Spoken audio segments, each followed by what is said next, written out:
Hello friends, आज की video के अंदर हम लोग बात करने वाले हैं जो बच्चे सीएमए इंटरमीडिएट का देखिए दिसंबर 2024 के अंदर एग्जाम देने वाले हैं, उनको किस तरीके से देखिए अपनी स्ट्रैटेजी रखनी चाहिए, क्या उनका टाइम टेबल होना चाहिए, कितने टाइम में वो अपनी देखिए स्टडीज़ को कंप्लीट कर लें, कितनी रिवीजन करनी चाहिए, कब तक उनका सिलेबस कंप्लीट हो जाना चाहिए और कौन से वो इंपॉर्टेंट टॉपिक्स हैं जिनको आपको ज़रूर बहुत अच्छे से करके जाना है ताकि आप एग्जाम को बहुत अच्छे से क्लियर कर सके। आज की वीडियो में इन्हीं सब चीज़ों के ऊपर बात करेंगे। वीडियो पसंद आए तो अपने दोस्तों के साथ इसको ज़रूर शेयर करिएगा और इस तरीके की वीडियोज़ के लिए हमारे चैनल को सब्सक्राइब कर लीजिएगा।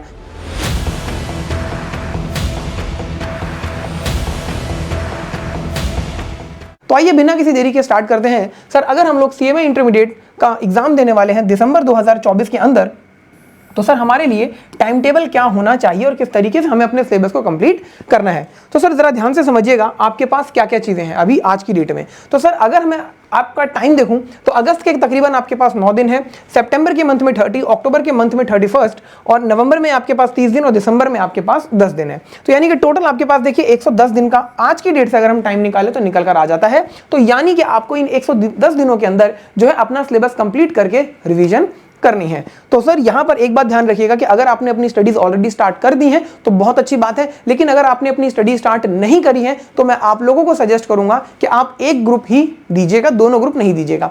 जिन बच्चों ने स्टडीज स्टार्ट कर दी है और जिनका सिलेबस हो चुका है एक ग्रुप का, या सपोज मान के चलते हैं कि 70-30-80% आपने सिलेबस अपना कंप्लीट कर लिया है, तो आप बोथ ग्रुप के लिए जा सकते हैं अपने सेकंड ग्रुप को कंप्लीट करके रिवीजन करके। लेकिन नहीं स्टार्ट करी है तो सिर्फ एक ग्रुप ही आपको देना है, ये रिकमेंडेड है। तो सर अब यहां पर हमें बताइए कि किस तरीके से हमें तैयारी करनी है। तो जरा ध्यान से समझिएगा कि आपको जो अपना सिलेबस है वो कब तक कंप्लीट कर लेना है। सर जो बच्चे बोथ ग्रुप दे रहे हैं उनके लिए जो डेडलाइन है, लास्ट डेट कि उन्हें अपना सिलेबस कब तक कंप्लीट कर लेना चाहिए, वो 10 अक्टूबर है। इस दिन तक आपको अपना सिलेबस कंप्लीट कर लेना है। लेकिन सर जो बच्चे सिंगल ग्रुप दे रहे हैं उनके लिए टाइम थोड़ा बढ़ जाता है, उन्हें 31 अक्टूबर तक जो है अपना सिलेबस कंप्लीट कर लेना होगा। इस दिन तक अगर आप अपना सिलेबस कंप्लीट कर लें तो आप आसानी से जो है रिवीजन करके एग्जाम देने के लिए एक कंफर्ट जोन में आ जाएंगे। अब सर यहाँ पर जो बात आती है रिवीजन की, वो हमारे पास कितना टाइम है। तो सर देखिए अगर आप बोथ ग्रुप दे रहे हैं तो सर आपके पास, क्योंकि आपने टाइमली सिलेबस कंप्लीट कर लिया है, अक्टूबर के तकरीबन 21 दिन मिलेंगे। इसी तरह नवंबर के मंथ की अगर मैं बात करूं तो यहां पर आपको सर 30 दिन मिलेंगे और दिसंबर में आपको 10 दिन और मिल जाते हैं। तो टोटल ये 61 डेज होते हैं और इन 61 दिनों के अंदर आपको जो है रिवीजन करनी है। सर कितनी रिवीजन करनी है हमें यहां पर, तो देखिए मैं जो पर्सनली सजेस्ट करता हूं वो कम से कम आपकी 4 रिवीजन होनी चाहिए, जिसमें आपकी एक रिवीजन का मतलब तो ये होता है कि वो रिवीजन जो आपने जब क्लासेस कंप्लीट करी उसके साथ साथ आपने पढ़ाई करी थी, तो एक रिवीजन वहीं हो जाती है। उस रिवीजन के साथ साथ आप मार्क करते हुए चलेंगे कौन से इंपॉर्टेंट टॉपिक्स हैं, कौन से इंपॉर्टेंट क्वेश्चंस हैं जो मुझे बार बार करने हैं, और बहुत सिंपल क्वेश्चंस हैं उन्हें आपको बार बार नहीं करना है। तो 4 रिवीजन कम से कम देनी है, एक रिवीजन साथ में, बची हुई 3 रिवीजन आप इस टाइम पीरियड के अंदर देंगे। ठीक है जी। और यहाँ पर जो बच्चे बोथ ग्रुप दे रहे हैं, क्योंकि आप ज्यादा देखिए आपके पास सिलेबस होगा, मेहनत आपको ज्यादा करनी है, रिजल्ट भी आपको डबल मिलेगा, है ना। तो आपको यहाँ पर सर 10 से 12 घंटे की जो है अपनी स्टडीज को प्लान करना है। 10 से 12 घंटे डेली आपको पढ़ना है। अब ये 10 से 12 घंटे आप कैसे पढ़ोगे, ऐसा नहीं है कि एक ही स्ट्रेच में आप पढ़ोगे, आप हर 1 घंटे पढ़ाई कीजिए और उसके बाद 5 मिनट का अपने आप को ब्रेक दीजिए। 5 मिनट ही रखना उसको, 5 मिनट 1 सेकंड भी मत करना। 5 मिनट का ब्रेक दिया, उसके बाद अगेन 1 घंटा पढ़िए, इस तरीके से करिए। और जब आप 4-5 घंटे पढ़ लेते हैं तो उसके बाद आप एक घंटे का ब्रेक ले सकते हैं। ठीक है जी। इस तरीके से आप 10 से 12 घंटे की स्टडीज को अपनी प्लान करिएगा। सर अगर मैं बात करूं जो बच्चे सिंगल ग्रुप दे रहे हैं तो इनके पास कितना टाइम है रिवीजन का, तो सर इनके पास देखिए 40 दिन तकरीबन है, नवंबर के 30 दिन और दिसंबर के 10 दिन। यहां पर इनके क्योंकि सिलेबस कम है as compare to both group students, तो यहां पर आपको 8 घंटे की स्टडीज जो है वो करनी है। बहुत आसानी से आप 8 घंटे की स्टडी कर सकते हो, पता भी नहीं चलेगा, हंसते गाते आप आसानी से कर लेंगे। एक चीज ध्यान रखना कि इस रिवीजन वाले पीरियड के अंदर जब आप रिवीजन मोड पे आ गो तो अपने आप को कभी भी ऐसी किसी एक्टिविटी में इंडल्ज मत करना जो आपको बिल्कुल पढ़ाई से दूर कर दे। आपको पढ़ाई के माहौल में ही रहना है। इस चीज़ का ध्यान रखिएगा कि सर हमने बच्चे क्या करते हैं कि सर 8 घंटे तो पढ़ाई कर ली थी, लेकिन इसके बाद वो ऐसे किसी एक्टिविटी में इन्वॉल्व हो जाते हैं जो बिल्कुल उनको डिस्ट्रैक्ट कर देती है। इससे होता क्या है कि आपने जो कॉन्सेप्ट पढ़े होते हैं, आपने जो चीज़ें याद की होती हैं, वो दिमाग से निकल जाती हैं, आप उनको रिकॉल नहीं कर पाओगे। तो ये एक बहुत बड़ी दिक्कत है जो बच्चे अक्सर फेस करते हैं। आपको ये जो 10 से 12 घंटे और यहाँ पर जो मैं 8 घंटे की बात कर रहा हूँ, ये प्रोडक्टिव तरीके से करना है ताकि आप 8 घंटे बैठे तो 8 घंटे की ही पढ़ाई हुई। ऐसा नहीं है कि बैठे तो 8 घंटे थे लेकिन जो हमने पढ़ाई करी वो 4 घंटे की करी, 6 घंटे की करी, ऐसा नहीं करना है। ठीक है जी। तो एक बारी में ये नहीं आएगा, लेकिन धीरे धीरे आपको आ जाएगा ये चीज़। इसके बाद सर हम यहाँ पर जो रिवीजन की मैंने आपको बात बताई, तो 2 से 3 जो आपको लेनी है रिवीजन किस तरीके से करनी है। एक दिन में जो बच्चे बोथ ग्रुप दे रहे हैं सर, उनको 2 से 3 सब्जेक्ट एक दिन में उठाने हैं। ठीक है जी। अब आप जैसे कि 10 से 12 घंटे पढ़ रहे हो तो 4-4 घंटे का आपने स्लॉट बना लिया कि 4 घंटे ये सब्जेक्ट, 4 घंटे ये, 4 घंटे ये, इस तरीके से 3 से ज़्यादा सब्जेक्ट मत लेना और मिनिमम 2 सब्जेक्ट आपको रखने ही रखने हैं।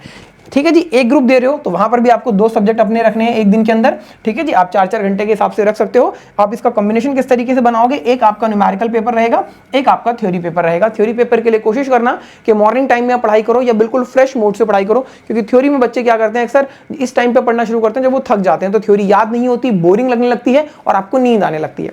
तो फ्रेश रहोगे बिल्कुल तो थ्योरी पढ़ना। सुबह का जो टाइम होता है वो थ्योरी के लिए बहुत अच्छा रहता है। आप सुबह 9 बजे से पढ़ना स्टार्ट कर रहे हो, 10 बजे से पढ़ना स्टार्ट कर रहे हो, 7 बजे से पढ़ रहे हो, सुबह 4 बजे पढ़ रहे हो, according to your sleeping pattern, उस हिसाब से आप इसको बिल्कुल फ्रेश माइंड से कीजिएगा। ठीक है जी। इस तरीके से आपको अपनी बोथ ग्रुप की स्टडीज और सिंगल ग्रुप की रखनी है। अब सर यहाँ पर हम आप लोगों की किस तरीके से मदद कर सकते हैं, तो देखिए ग्रूमिंग एजुकेशन एकेडमी ने सीएमए इंटर के स्टूडेंट्स के लिए अपना टैक्सेशन का कोर्स जो है वो लॉन्च कर दिया है, जिसमें डीटी आईडीटी आपको मिलता है। डीटी के अंदर इनकम टैक्स, आईडीटी में जीएसटी और आपका कस्टम होता है। तो यहां पर बहुत अच्छी बात यह है कि आपको 450 रुपए पर मंथ के बेसिस पर ये कोर्स मिल रहा है। बहुत नॉमिनल देखिए आपको कॉस्ट देनी पड़ रही है अपने इस कोर्स के लिए, जिसके अंदर आपको क्या क्या चीजें मिलती हैं। तो ध्यान से जरा देखिएगा कि 450 रुपए में आपको क्या क्या दिया जा रहा है। सर आपके पास जो है प्री रिकॉर्डेड वीडियोस हैं, लेक्चर्स हैं, जो कि एज पर न्यू सिलेबस हैं 2022 के, बिल्कुल लेटेस्ट बिल्कुल। इसके साथ साथ सर आपको यहाँ पर मल्टीपल फैकल्टी ऑप्शन मिलता है। सर ये मल्टीपल फैकल्टी ऑप्शन क्या होता है, इसमें आपको एक से ज़्यादा टीचर्स की वीडियोस मिलती हैं। आपको जिस भी टीचर का समझ में आता है उस टीचर की वीडियोस को देखकर अपनी पढ़ाई को जो है कंटिन्यू कर सकते हो, रिवीजन कर सकते हो, कॉन्सेप्ट की प्रिपरेशन कर सकते हो। इसके साथ साथ सर आपको यहाँ पर क्या क्या चीज़ें मिलती हैं, तो आपका जो स्टडी मटीरियल है उस स्टडी मटीरियल के अंदर जितने क्वेश्चंस, जितने इलस्ट्रेशंस, जितने true false, MCQ, fill in the blanks, सब हमने इसके अंदर रिकॉर्ड करके अवेलेबल करवा दिए। तो आपको परेशान होने वाली की बात नहीं है बिल्कुल भी। तो आपके सभी इलस्ट्रेशन, एग्जांपल्स, ठीक है जी, questions, MCQ, true false, fill in the blanks, ये सब की रिकॉर्डिंग्स जो है आपको यहाँ पर मिल जाएगी। तो फटाफट से आप जो है इस कोर्स को बाय कर सकते हो और अपनी तैयारी को कर सकते हो। और आप अगर ध्यान से देखो तो 450 रुपए सर एक पिज्जा की कॉस्ट भी नहीं आती इतनी, अगर आप फ्रेंड्स के साथ पिज्जा खाने जाओ। ठीक है जी। तो बहुत ज्यादा पर मंथ के बेसिस पर देखिए नॉमिनल कॉस्ट में आपको मिल रहा है। ठीक है जी। आप इस कोर्स को कैसे परचेज कर सकते हैं, मैं आपको नंबर दे देता हूं 88880402। इस नंबर पर आप कॉल करके जो है पूछ सकते हैं। इसके साथ साथ ई स्कॉलर्स हमारी वेबसाइट है, आप वहां से भी जो है कोर्सेज के बारे में इंफॉर्मेशन ले सकते हैं। अब सर हमें समझ में आ गया कि हमें पढ़ाई कैसे करनी है, लेकिन हमारे कौन से वो इंपॉर्टेंट टॉपिक्स हैं जिन्हें हमें जरूर करके जाना है, वो मैं अब आप लोगों के साथ बताने वाला हूं। इनको बहुत अच्छे से करके जाइएगा। अगर आप इन टॉपिक्स को कर लेते हैं तो आपका पास होना तो श्योर शॉट हो जाता है। आइए जरा सब्जेक्ट वाइज देखते हैं कि कौन कौन से वो टॉपिक्स हैं जो आपको पहले कंप्लीट करने हैं। तो ग्रुप 1 की मैं सबसे पहले बात कर रहा हूं। ठीक है जी। आप ग्रुप 1 दे रहे हैं या सेकंड ग्रुप दे रहे हैं या बोथ ग्रुप दे रहे हैं, उसके हिसाब से आप मार्क कर लीजिएगा। ठीक है जी। तो सबसे पहला पेपर जो आपका paper number 5 business law and ethics का है। सर यहां पर देखिए आपके पास जो चीजें हैं उनको जरा ध्यान से देखिएगा। आपको सबसे पहले कंपनीज एक्ट 2013 पूरा करना है बहुत अच्छे से, 40% की वेटेज रखता है। इसके बाद आप उठाएंगे बिजनेस एथिक्स जो कि आपका 15% की वेटेज रखता है। इसके बाद आप इंडियन कॉन्ट्रैक्ट एक्ट उठाएंगे जो कि 10% की वेटेज रखता है। और इसके बाद आप कोड ऑफ वेजेस 2019 5% की वेटेज रखता है। तो 40 और देखिए 10, 50, 60, 65 और 70% का आपका यहीं पर सिलेबस कंप्लीट हो जाता है। और इसके बाद आप रेस्ट ऑफ टॉपिक्स को करेंगे। जो टॉपिक्स यहां बताए गए हैं इस सीक्वेंस को आपको फॉलो करना है अगर आप रिवीजन कर रहे हो। ठीक है जी। और अगर आप पहली बार पढ़ रहे हो तो एक बार तो आप जिस सीक्वेंस में वीडियोस अवेलेबल है उस सीक्वेंस में आप पढ़िएगा, जिस सीक्वेंस में आपका कोर्स है उस सीक्वेंस में पढ़ेगा। रिवीजन के लिए इस सीक्वेंस को फॉलो करना है। यहां पर ये मत बोलना कि सर आपने रेस्ट ऑफ टॉपिक करके लिख दिया तो क्या हम उन्हें छोड़ दें, छोड़ना नहीं है, जरूर करके जाना है। ठीक है जी। चलिए बात करते हैं अगले पेपर की तरफ। तो पेपर नंबर 6 आपका फाइनेंशियल अकाउंटिंग का है। तो सबसे पहले पार्टनरशिप अकाउंटिंग आपको पूरा करना है। इसके बाद प्रिपरेशन ऑफ फाइनेंशियल स्टेटमेंट आपको करना है, 20% की weightage. After that accounting standard आपको करने हैं, अगेन 20% की वेटेज, 60% सिलेबस आपका देखिए यहीं पर हो जाता है। इसके बाद lease, branch, insurance, hire purchase आपको ये करना है, 15% की वेटेज रखता है। इसके बाद अकाउंटिंग फंडामेंटल्स आपको करने हैं और जितने भी बचे हुए टॉपिक्स हैं वो आपको करने हैं। ठीक है जी। ये हो गया पेपर 6 का आपका सीक्वेंस। बात करें सर अगर पेपर नंबर 7 की, जो कि काफी टेक्निकल पेपर माना जाता है हमारा सीएमए इंटर ग्रुप 1 के अंदर, तो सर यहां पर देखिए आपके पास टैक्सेशन में डायरेक्ट टैक्स और इनडायरेक्ट टैक्स है। डायरेक्ट टैक्स के अंदर सबसे पहले हेड्स ऑफ इनकम को कंप्लीट करोगे, जिसमें आपके 5 हेड आते हैं। ठीक है जी। Salary, house property, PGBP, capital gain, ये सब। ठीक है जी। अदर सोर्सेज यहां पे हो गया। इसके बाद computation of income tax and liability, ये आपको करना है इनकम टैक्स के अंदर। इसके बाद सर आपको जितने बचे हुए टॉपिक्स हैं उनको आपको अच्छे से करना है। ठीक है जी, बहुत सिंपल टॉपिक्स हैं, आप उनको आसानी से कर लेंगे। बात करें सर अगर यहाँ पर हम इनडायरेक्ट टैक्सेशन की, तो इनडायरेक्ट टैक्स में देखिए सबसे पहले जीएसटी को उठाइएगा, और जीएसटी में भी आपको कौन से टॉपिक्स की रिवीजन पहले करनी है, सबसे पहले आईटीसी करिएगा, इसके बाद आपको sir value of supply chapter करना है, इसके बाद एग्जेम्पशंस करनी है, इसके बाद प्लेस ऑफ सप्लाई, फिर सप्लाई, फिर चार्ज अंडर जीएसटी जिसमें आपका कॉम्पोजिशन स्कीम वगैरह सब आ जाता है। ठीक है जी, रिवर्स चार्ज आ जाता है, काफी ज्यादा इंपॉर्टेंट, उसको करेंगे। इसके बाद सर आप पेमेंट ऑफ टैक्स करेंगे, इसके बाद टाइम ऑफ सप्लाई करेंगे, रजिस्ट्रेशन चैप्टर के अंदर ध्यान रखिएगा 22, 23, 24 ये जो सेक्शन है 3 बहुत ज्यादा इंपॉर्टेंट है। और इसके बाद जो आपके बचे हुए टॉपिक्स हैं जीएसटी के, उन्हें आपको करना है। इसके बाद सर अगर मैं बात करूं कस्टम की, तो कस्टम के अंदर देखिए आपको टाइप ऑफ ड्यूटीज जरूर आपको देखने को मिलेगा क्वेश्चन यहां से। इसके बाद वैल्यूएशन चैप्टर जो आपका है वहां से आपको क्वेश्चन देखने को मिलेगा, इसको करिएगा।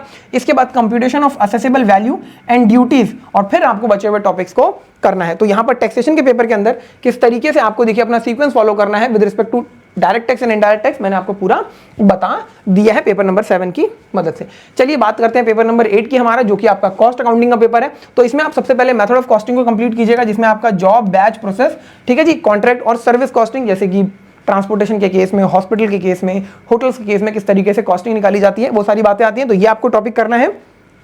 इसके बाद सर कॉस्ट अकाउंटिंग टेक्निक्स आपको करनी है, जिसमें आपका मार्जिनल, बजट एंड बजटरी और स्टैंडर्ड कॉस्टिंग, ये आपको बहुत अच्छे से करना है। बात करें सर अगर नेक्स्ट टॉपिक की, तो जो आपका एलिमेंट ऑफ कॉस्ट है, जिसमें मटेरियल, लेबर, ओवरहेड, ठीक है जी, ये सब आपके आते हैं, ये आपको करने हैं। इसके बाद आपको रेस्ट ऑफ टॉपिक्स जो है अपने करने हैं। ठीक है जी, यहां पर स्टैंडर्ड्स का मतलब स्टैंडर्ड कॉस्टिंग के जो स्टैंडर्ड्स हैं वो आपको बहुत अच्छे से करने हैं। तो ये था देखिए आपका पेपर नंबर 8 कॉस्ट अकाउंटिंग का, जो हमने देखा किस तरीके से करना है। चलिए नेक्स्ट पेपर की तरफ मूव करते हैं। तो ग्रुप 2 का हमारा अगला पेपर आता है, paper number 9, that is OMSM, जिसे ऑपरेशन मैनेजमेंट, ठीक है जी, कहा जाता है, और स्ट्रेटेजिक मैनेजमेंट। तो ऑपरेशन मैनेजमेंट के अंदर देखिए सबसे पहले प्रोडक्शन प्लानिंग कंट्रोल बहुत इंपॉर्टेंट आपका ये है, इसको करिएगा। इसके बाद प्रोजेक्ट मैनेजमेंट, और फिर रेस्ट ऑफ द टॉपिक्स को आपको रिविजन करना है। और ये देखिए आपका पूरा थ्योरी पेपर है, और थ्योरी के लिए मैं आपको बताता चलूं कि देखिए कम से कम आपको 5 से 7 पेजेस की जो है वो राइटिंग प्रैक्टिस करनी है थ्योरी की डेली बेसिस पर। अगर आप लिखेंगे तभी आप टाइमली पेपर अपना पूरा कर पाएंगे, अदरवाइज आपको होगा ये कि पेपर पूरा नहीं होगा, आप कहोगे कि हमारी स्पीड कम थी। ठीक है जी, तो इस चीज से बचने के लिए डेली 5 से 7 पेजेस की प्रैक्टिस करिएगा राइटिंग की, और कम से कम 10 से 12 क्वेश्चन लिख कर करिएगा। ठीक है जी, न्यूमेरिकल्स। बात करेंगे स्ट्रेटेजिक मैनेजमेंट की, तो यहां पर आप कोई भी सीक्वेंस फॉलो कर सकते हो। मैं आपको सजेस्ट करूंगा कि जो स्टडी मटेरियल में सीक्वेंस दिया हुआ है आप उसको फॉलो कीजिएगा, क्योंकि इक्वल वेटेज है हर टॉपिक की यहां पर। ठीक है जी, तो बहुत सिंपल था आपका ग्रुप 2 का ये पेपर। इसके बाद जो पेपर नंबर 10 आता है, कॉर्पोरेट अकाउंटिंग एंड ऑडिटिंग, ये दो अलग अलग वैसे तो देखिए अपने आप में सब्जेक्ट हैं। ठीक है जी, तो इसमें आपको किस सीक्वेंस को फॉलो करना है, तो सबसे पहले देखिए कॉर्पोरेट अकाउंटिंग की बात की जाए तो यहां पर आप कैश फ्लो स्टेटमेंट को करिएगा। ठीक है जी, इसके साथ साथ आपको जो अगला टॉपिक लेना है, preparation of profit and loss account, balance sheet schedule 3 के हिसाब से जो बनता है, ये टॉपिक आपको बहुत अच्छे से करना है, इसमें जरूर पूछी जाएंगी। इसके बाद accounting for shares and debentures आपको करना है, फिर आपको रेस्ट ऑफ टॉपिक्स जो है उन्हें फॉलो करना है। बात करें सर अगर ऑडिटिंग की, तो यहां पर जो स्टडी मटेरियल में आपको सीक्वेंस दिया गया है, इसी सीक्वेंस को आपको फॉलो करना है। और ऑडिटिंग में भी देखिए प्योर थ्योरी है आपका, तो प्लीज यहां पर भी आपको राइटिंग प्रैक्टिस मस्ट है, जरूर आपको लिख लिख कर चीजों को याद करना है। ठीक है जी, बात करें अगर पेपर नंबर 11 की, तो सर यहां पर देखिए आपके पास जो financial management and business data analytics का पेपर है, दो अपने आप में अलग अलग टॉपिक्स हैं, ये सब्जेक्ट्स हैं। तो फाइनेंशियल मैनेजमेंट के अंदर देखिए कैपिटल बस्टिंग बहुत ही ज्यादा इंपॉर्टेंट है, इसको आपको बहुत अच्छे से करना है। इसके बाद वर्किंग कैपिटल मैनेजमेंट आपको करना है। इसमें से भी देखिए क्वेश्चन अक्सर एग्जाम में पूछा, हर बार ही पूछा जाता है, अक्सर तो नहीं, हर बार एग्जाम में आता है। देखिए इसके साथ साथ ratio, fund flow, cash flow, ये आपको बहुत अच्छे से करके जाना है। ठीक है जी, बात करें अगर नेक्स्ट टॉपिक की, तो सर आपका सोर्स ऑफ फाइनेंस, जिसमें आपका कॉस्ट ऑफ कैपिटल, जिसमें आप cost of equity, cost of debenture, cost of preference shares, cost of retained earnings, ये सब निकालना सीखते हैं। Weighted average cost of capital निकालते हैं, बहुत ज्यादा इंपॉर्टेंट और सिंपल चैप्टर, ये आपको करना है। इसके बाद फाइनेंसिंग डिसीजंस, ये चैप्टर आपको करना है। ठीक है जी, तो इस तरीके से आपका देखिए एफएम का जो पूरा है सीक्वेंस रहने वाला है, और जो टॉपिक्स आपको यहां नहीं दिख रहे हैं वो आपको बाकी बाद में करने हैं। बिजनेस डेटा एनालिटिक्स की बात करूं तो यहां पर आपको स्टडी मटेरियल के सीक्वेंस को ही फॉलो करना है। ठीक है जी, तो इस सीक्वेंस को अगर आप फॉलो करते हैं तो आप आसानी से जो है अपने एग्जाम को क्लियर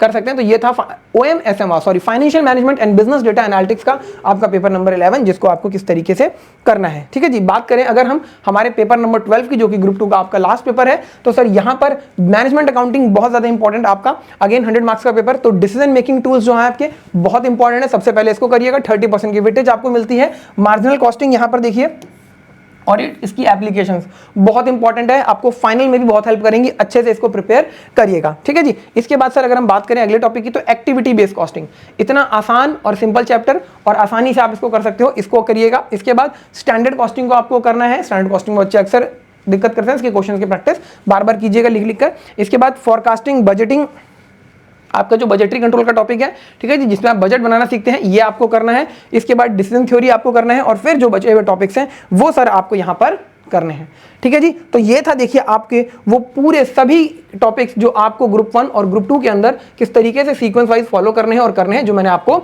बता दिया। मैं उम्मीद करता हूं कि आप लोगों को अच्छे समझ में आ गया होगा किस तरीके से आपकी स्ट्रैटेजी रहनी चाहिए, कौन से इंपॉर्टेंट टॉपिक्स हैं जो आपको पहले करने हैं। इस तरीके की इंफॉर्मेटिव वीडियोस के लिए हमारे चैनल को सब्सक्राइब कर लीजिए। मिलते हैं नेक्स्ट वीडियो में, तब तक के लिए थैंक यू सो मच।